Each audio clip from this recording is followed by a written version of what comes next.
Okay, I'm going to be showing you how to remove the throttle cable and the choke cable off of the Honda 500 carburetor. We obviously have this entire assembly off the four-wheeler at this time.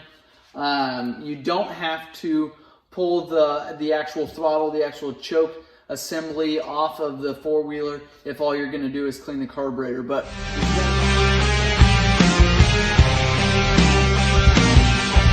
we've got it off. I wanted to show you a couple things before we go ahead and rebuild this carburetor. Got our choke cable coming down here. This is the knob that's up by the dash on this model. It's a 14mm plastic cap here, and all you simply have to do on this one is unscrew it. Now, more than likely it's going to be a little tighter than finger tight, but you just pull it off of there and your plunger will sit underneath of there. You do want to make sure, going back together, that your threads are screwing in properly, as this is a plastic cap. Can damage these threads really easily if you got them going in there crooked. If you undo this cable, we've got it wound up right now, so it's got quite a bit of tension on it. But if you undo this cable here, we've got your choke plunger. And then to pull your choke cable off of there, you just take, and what I do is take my finger, I'll push that spring back, I'll pop that plunger off there, and I'll go ahead and pop that spring off there.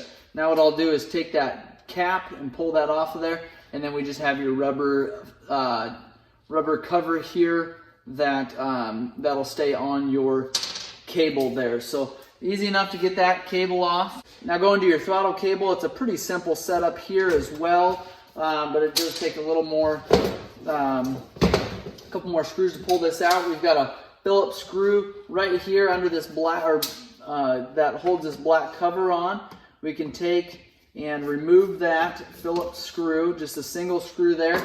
And then we've got this cap that we can just pull off. Now we've got a tab on the bottom here that you want to make sure that you just lift up and out of there. So that tab there will sit right down in there. Going back together, you want to make sure that that tab is down in that hole there. We've got a 10mm adjuster screw on here, a lock screw as well as an adjuster screw. This can adjust your cable. If your cable's loosening up, you can go ahead and adjust it right here. You do want, and there won't be much right now, but you do want a little free play. You can see there's virtually nothing, no free play in here now, because we have our cable wound up like that. For whatever reason, when you wind it up like that, it kind of tightens that cable up, and you can see here it's completely seated.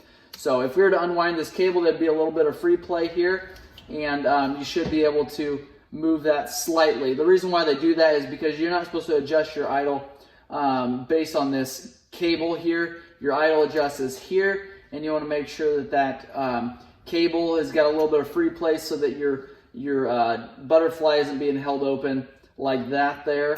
And I'll let you look down on this side here. If your throttle cable is tight, your butterfly is going to look like that, if you can see it. So you want to make sure that that's not the case, so make sure there is a little bit of slack in there. Now what you can do, take and unscrew this. Again, it's probably going to be a little tighter than it was for you, but we've already loosened this up. And you can take and unscrew this all the way. You're unscrewing your cable there. You can take now, pull it up, and it's got a groove right there that you can slide that out.